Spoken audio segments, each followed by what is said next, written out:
Magandang tanghali. Welcome back ulit sa aking vlog. Ngayon, pag-usapan natin, gaano ba talaga kadelikado ang pagkakaroon ng hyperthyroidism, lalo na kung ito ay mapapabayaan o hindi makokontrol. O tara, pag-usapan natin. Okay, paglilinaw, hindi po ako isang doktor o espesyalista. Kagaya nyo rin akong may thyroid problem. Ngayon ay hypo na. Okay? So, pag-usapan natin. Sir, ikaw, sabi mo hyperthyroid ka before at umabot ka pa sa thyroid storm at ikaw ay na-admit sa ospital. Opo, totoo yun. No? Talagang na-confined ako ng 3 araw. Ngayon, sir, kung hindi ka kinonfined o hindi ka na-admit sa ospital, ano bang po pwedeng mangyari sa'yo? Okay, ang sabi sa akin nung doktor na tumingin sa akin, nung espesyalista, kasi nga, pumunta ako ng ER. Ang sabi ko, nagkakaroon ako ng palpitations, may difficulty of breathing, shortness of breathing, tapos masakit itong hita ko. Tapos nahihirapan na akong matulog sa gabi. So sinabi ko yun. Tapos nung nakita nila yung aking blood result, kasi nga, nabanggit ko rin na possible baka may thyroid problem kasi yung kakambal ko ganito ang sintomas. Ngayon, nung nakita nila, sabi nila, sir, mukhang hyperthyroid ka. Better, pumunta ka na po sa espesyalista. Meron po ngayon dito. So, syempre, pumunta tayo. Nung nakita ni doktor yung aking result galing sa emergency room, ininterpret niya, sabi niya sa akin, "Nako, sir, ikaw hyperthyroid, hindi maganda ang resulta ng iyong test. Okay? Dumito ka na muna sa ospital." Yun yung sabi sa akin ni Doc, no, ng espesyalista. Well, sa akin naman, okay naman. Sabi niya sa akin, kasi thyroid storm yan at saka delikado kung ikaw uuwi. Pwede kang atakihin. Kasi nga, yung heart rate ko, ang taas. Umaabot ng 110, 115, 120 at rest. O, imagine, nakaupo lang ako ng ganito, pero yung heart rate ko, sobrang taas. O, di ba? So, delikado po talaga. Ngayon, sabi sa akin ni Doc, pasyente ka pa rin, may karapatan ka. No, kung ikaw uuwi, pwede naman. But you need to sign this waiver, sabi ni doctor sa akin. Syempre ako naman, bakit ako uuwi? Awa ng Diyos, regular naman ako sa trabaho, at saka may health insurance naman ako, di pa-confine na ako, pa-admit na ako. So, yun yung nangyari. So, inadmit na ako, di ba? O, ito, sumunod na eksena. Nung inexplain sa akin ni Doc, may pumunta doon na doktor din. Nung pagka-admit sa akin, nilagyan na ako ng swero, no? Sabi sa akin, may pupunta rito yung specialista talaga ng sa thyroid. Endocrinologist din yun. Pero ang focus niya talaga sa mga hormones at saka sa thyroid talaga. So, yun nga, kinausap ako ni doktor. Sabi niya sa akin, yung nangyari sa kapatid mo na pagkakaroon ng hypokalemia, ibig sabihin ng hypo, mababa or under level ng potassium. Sabi ni doktor doon, pwede mong ikamatay yun or pwedeng mamatay yung kakambal mo doon dahil sa pagkakaroon nun. Well, tama naman. So, ang potassium, saan ba? Para saan ba ang potassium? Well, malaki ang ginagampanan ng potassium sa katawan natin.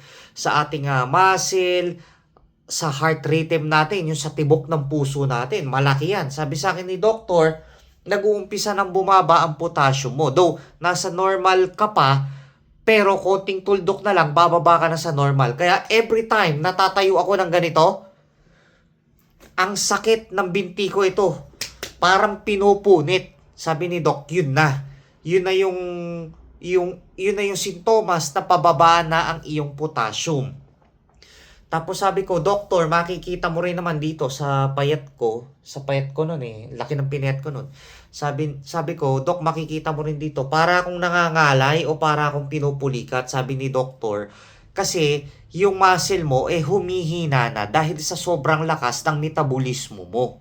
Okay? So sabi ni Doktor, kaya ka namin pina-admit para makita rin natin kung ano pa yung mga kailangan ng katawan mo na ating i-replenish o kailangan nating ayusin. Kasi nga, hyperthyroidism, sobrang lakas ng tibok ng puso, sobrang lakas ng metabolismo, ayan na, sobrang pawisin, lahat yan nangyari.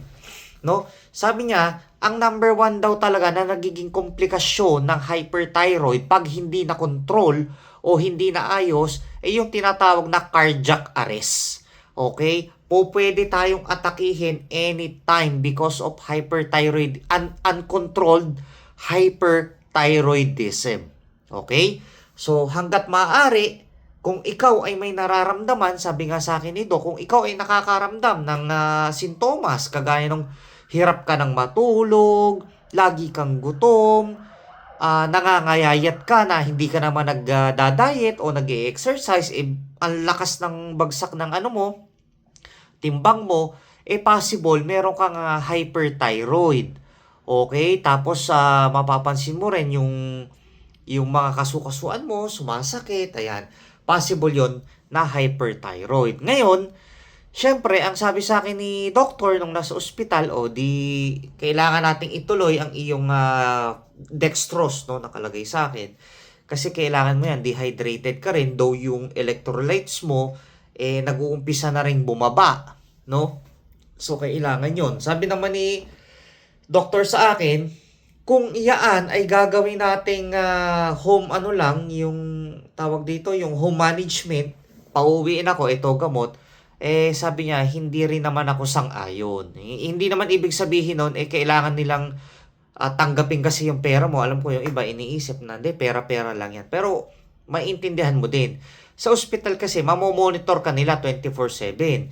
Sa loob ng 3 araw ko sa ospital, everyday, ini-ECG ako noon, no? So, ganun.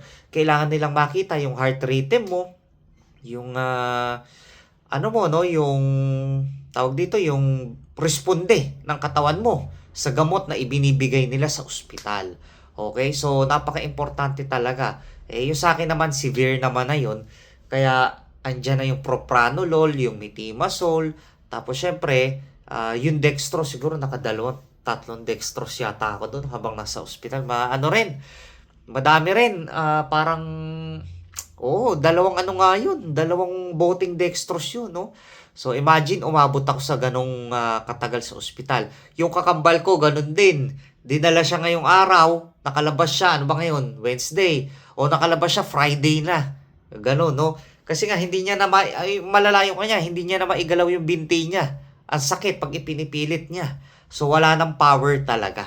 Okay? So, delikado po yun. Well, yung hyperthyroid naman, maaagapan naman yan.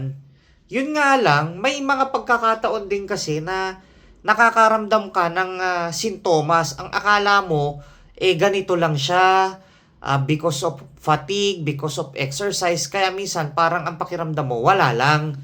Pero, sa isang banda, kung halimbawa, kung aware ka sa sarili mo at nakita mo na pumapayat ka, yung buhok mo medyo numinipis or nagiging malutong, tapos nahihirapan kang matulog sa gabi at medyo familiar ka sa mga ganong sintomas, tapos nagpa-check up ka kaagad, ang nangyayari talaga doon, naaagapan na, okay, medyo ka ngayon, mataas ang iyong T3, ang iyong FT4, tapos yung TSH mo naman, mababa kumpara sa normal, no? So, naaagapan naman yun. Yung iba nga actually, hindi na propranolol o Inderal, hindi na nagaganon. Basta naaagapan. Okay? So, may mga ganon kasing pagkakataon. Pero kasi yung sa akin, akala ko nun, kasi nga, aktibo, sumasali ako sa mga takbo-takbo, no? Distance runner ako. Ang akala ko nun, normal lang yun. Pero ang napapansin ko sa sarili ko, every time na nagtitraining ako, ang napapansin ko, parang kapos. Parang kailangan ko pang i-push yung sarili ko sa limit para lang matakbo ko yung 10 km. Napakasisiw sa akin nun every time na nagtitraining ako nun. Tapos parang pakiramdam ko nun, pag huminto ako, para akong matutumba. I don't know kung bakit.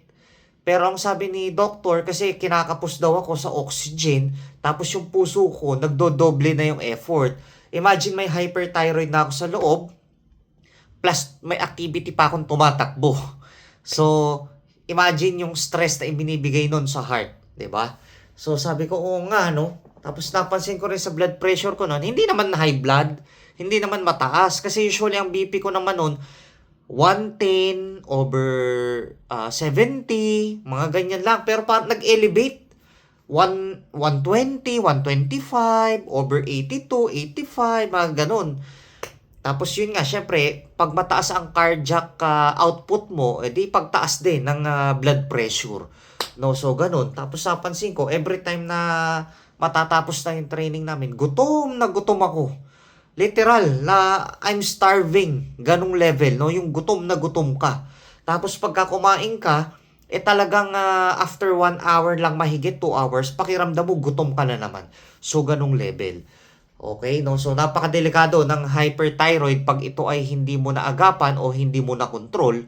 Kasi nga, kalimitan ang nagiging cause of death ng may mga hyperthyroid, yung mga uncontrolled, hindi ko kayo tinatakot.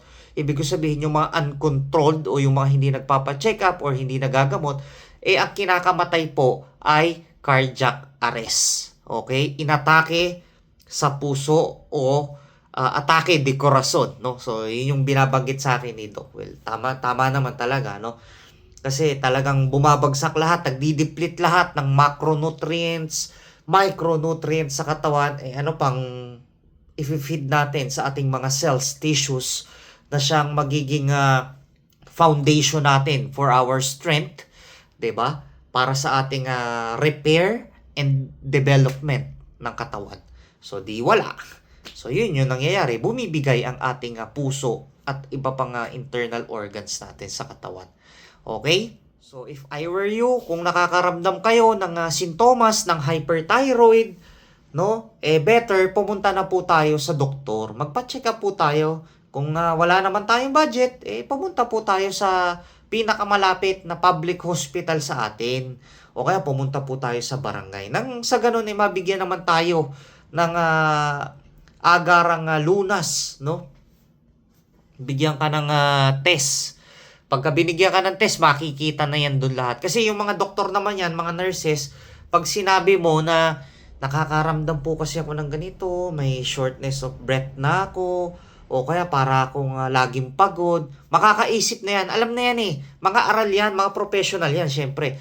Sasabihin sa'yo ng doktor, possible, meron kang sa thyroid. So, ganito, ganyan. O, bigyan kita ng request, magpakuha ka ng dugo doon, no? Hintayin mo after 1 day. So, makikita nila yun doon, no? Ganun naman yun. Kaya nga may tinatawag tayong assessment. Kasi delikado talaga to guys, kung hindi maaagapan ng hyperthyroid, akala mo normal lang.